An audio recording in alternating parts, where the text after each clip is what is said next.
తాకట్టులో ఉన్న మీ బంగారం ఈ రోజు ఎంత ధర చేస్తుందో కొమ్మూరి గోల్డ్ వాళ్ళకి కాల్ చేస్తే ఫ్రీ గోల్డ్ కాస్ట్ చెక్ చేసి చెప్తారు. నమస్కారం అండి, సుమన్ టీవీకి స్వాగతం. నేను గీతాంజలి. ఇవాళ మనతో పాటు ఉన్న అతిథి అభ్యుదయ foundation think tank CEO Nandakishore Reddy గారు.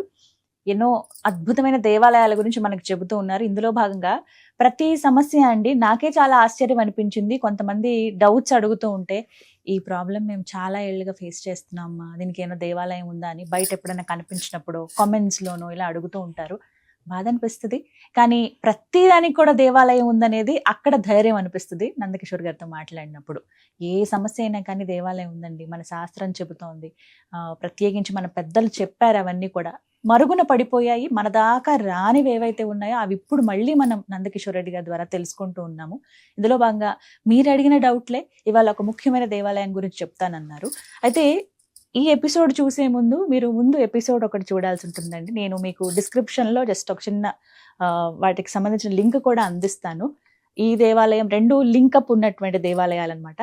రక్త సంబంధికులు ఎవరైతే ఉంటారో వారు దూరం అయిపోతే గనక ఆ బాధను తట్టుకోలేక చాలా మంది ఆ డిప్రెషన్లో ఉంటారు. మళ్ళీ వాళ్ళతో కలవాలి, వాళ్ళతో మాట్లాడాలి అని చెప్పి రక్త సంబంధికులు ప్రత్యేకంగా చెబుతున్నాం. అలాంటి వాళ్ళు కలవటానికి ఉన్నటువంటి దేవాలయం ఉంటుంది. అదే ఇవాళ సార్ని అడిగి తెలుసుకుందాం. సార్ నమస్తే అండి. నమస్కారం.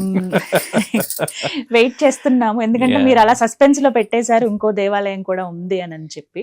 మరి ఆ దేవాలయం ఏంటి? ఈ రెండు దేవాలయాలండి అదే మీరు ఇందాక అన్నట్టు మరుగున పడిన ఆలయాల్ని మెరుగున పడడమే మన లక్ష్యం. ఏవేవి అండి, ప్రతి ఒక్క చిన్న సమస్యకు కూడా, అంటే ఎంత చిన్న సమస్య కంటే దగ్గు జలుపు కూడా మనకు ఉంది అంటే మీరు నమ్ముతారా? నిన్న మనం ఆస్తమా టెంపుల్ ది మనం మాట్లాడినప్పుడు చూడండి ఎంత ఆశ్చర్యం అది. సో ప్రతి ఒక్క దానికి మనకు ఆలయాలు చెప్పబడి ఉన్నాయండి. ప్రతి ఒక్క దానికి ఆలయం ఉంది.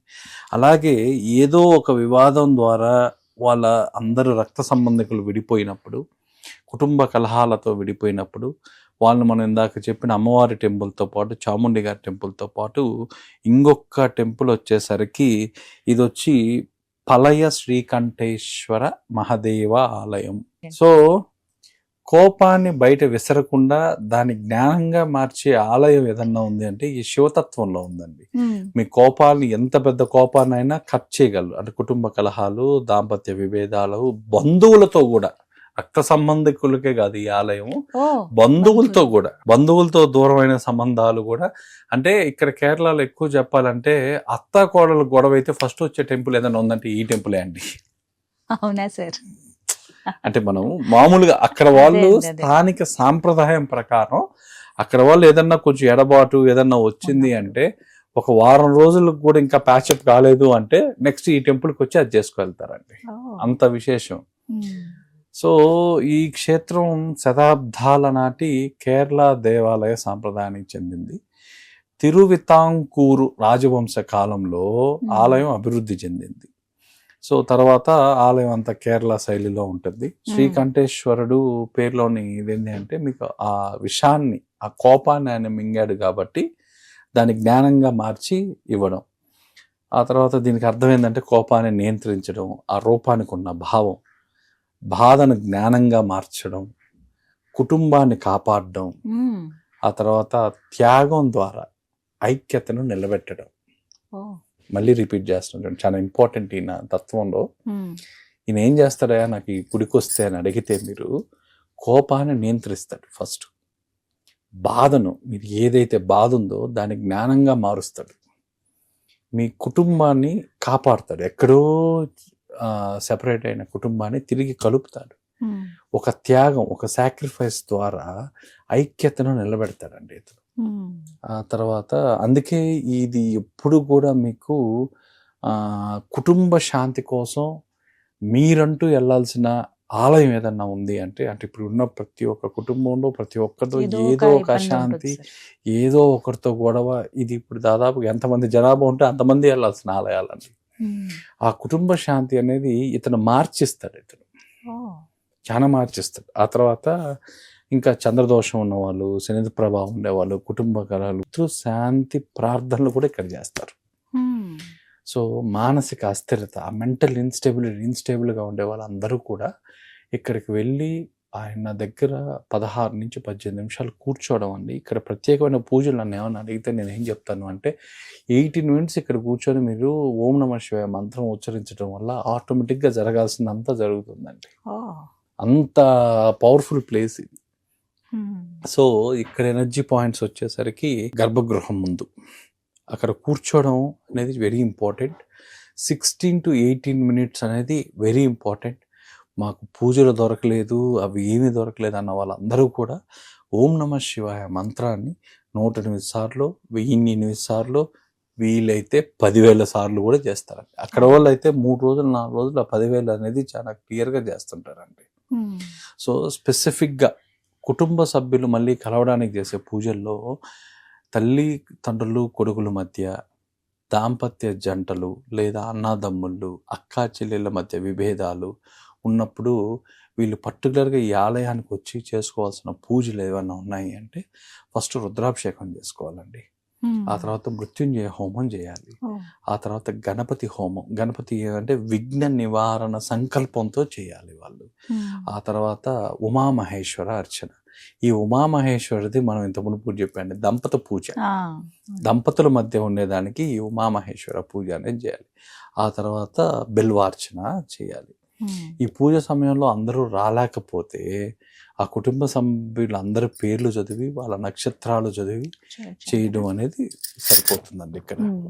ఆ తర్వాత ఇక్కడికి వచ్చేసరికి పూజల్లో రహస్య పూజలు ఏమైనా ఉన్నాయండి. ఇక్కడ ఏకాదశి రుద్రాభిషేకం చేయించుకోవాల్సింది, మహామృత్యుంజయ హోమం, విశేష బిల్వార్చన అని ఉంటుందండి. ఆ తర్వాత ధారాభిషేకం చేయించాలి. ఇవి చాలా ఇంపార్టెంట్. ధారాభిషేకం ఇక్కడ చాలా ప్రత్యేకం అండి. ఇక్కడ ఎప్పుడైనా చేస్తారా సార్ ఇవి? ఎప్పుడైనా చేస్తారండి. అంటే ముందు నాకు తెలిసి ఈ మంచి రోజుల్లో అంతా ఒక 10 రోజులకి వారానికి బుక్ అయిపోయి ఉంటాయి. ముందు రోజు వెళ్ళి చేయించుకోవడం ఇంకా మంచిది. రక్త బంధుకులు కాకుండా బయట బంధువులతో మనకు ఏమన్నా మళ్ళీ వాళ్ళతో నేను తిరిగి కలుసుకోవాలనుకున్నప్పుడు వాళ్ళు చేయాల్సిన హోమాలు ఏమన్నా ఉంటే గణపతి దర్శనం, రుద్రాభిషేకం, కుటుంబ సభ్యుల పేర్ల మీద సంకల్పం, ఉమామహేశ్వర అర్చన, 11 లేదా 21 ప్రదక్షిణాలు తిరగడం, ఓం నమః శివాయ అనే మంత్రాన్ని 108 సార్లు, నన్ను అడిగితే మాత్రం 1008 అనేది మనలో ఉన్న ఎనర్జీ పాయింట్స్తో పాటు నాడులు కూడా ఎక్కడెక్కడ బ్లాక్ అయిపోయి ఉంటాయో అవన్నీ కూడా యాక్టివేట్ అవుతాయండి.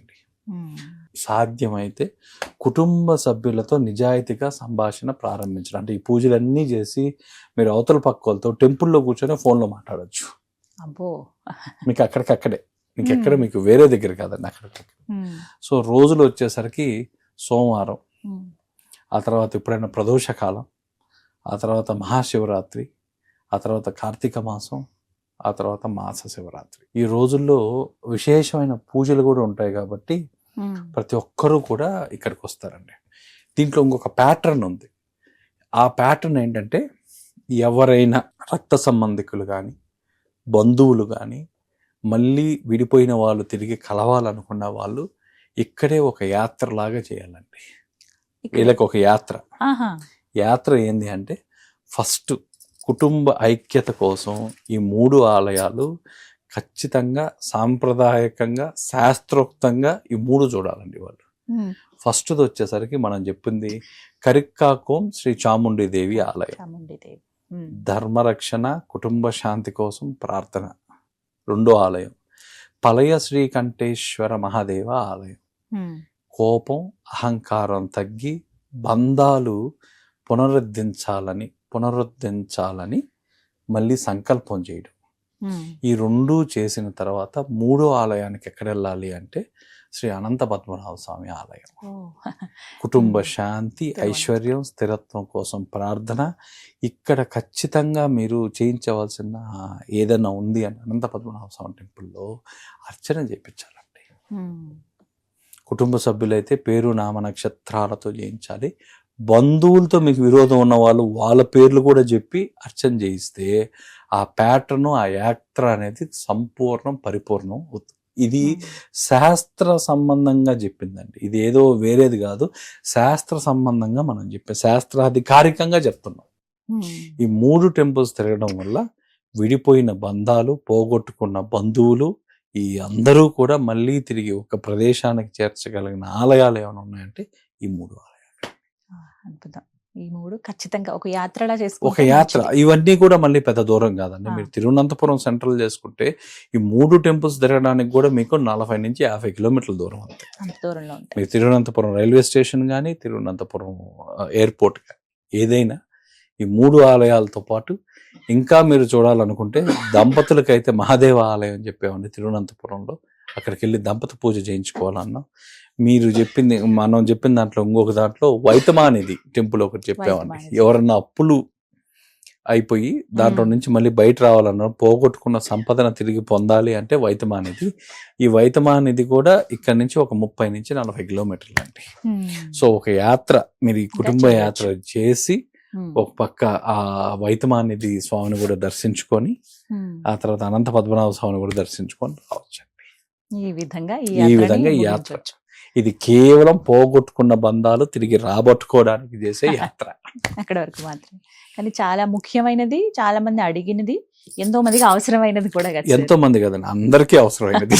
అంతే. ప్రతి కుటుంబానికి అవసరమైనది. కుటుంబానికి అవసరం అంటే చాలా మంది భావన ఏంటంటే అందరం బాగున్నాం కదా, అక్కర్లేదు, వెళ్ళక్కర్లేదు, కేవలం మాట లేని వాళ్ళకి మాత్రమే కదా అనుకుంటారు. కానీ బంధాలు ఇంకా బలపడాలన్నా కూడా వెళ్తే మంచిదే కదా. అంటే బంధం ఎప్పుడు బలహీనం అవుద్దో ఎప్పుడు బలవంతం అవుద్దో తెలియదండి. ఉమ్. కాబట్టి తెలుస్తుంది. ముందుగా ఇది చేసుకోవడం అనేది వెరీ ఇంపార్టెంట్. అందులో ఇప్పట్లో ఎక్కువ పేరెంట్స్ అండ్ కిడ్స్ మధ్య ఇప్పుడు అందుకే కదా ఇప్పుడు ఆ గ్యాప్ రావడం వల్లే వృద్ధాశ్రమాలు కూడా పెరుగుతున్నాయి. అవును.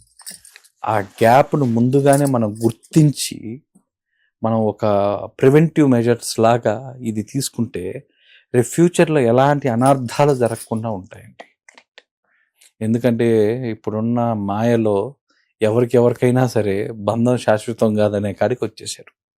కాబట్టి ఉన్నంత కాలం అన్నా అందరూ ప్రశాంతంగా ఉండేదానికి ఇలాంటి ఆలయాలకు వెళ్ళడం అనేది కంపల్సరీ అండి. కంపల్సరీ. చాలా చక్కగా చెప్పారు sir. Thank you so much. ఎంతో ముఖ్యమైనవి ఇవన్నీ కూడా. Yeah. ధన్యవాదాలు సార్. ధన్యవాదాలు.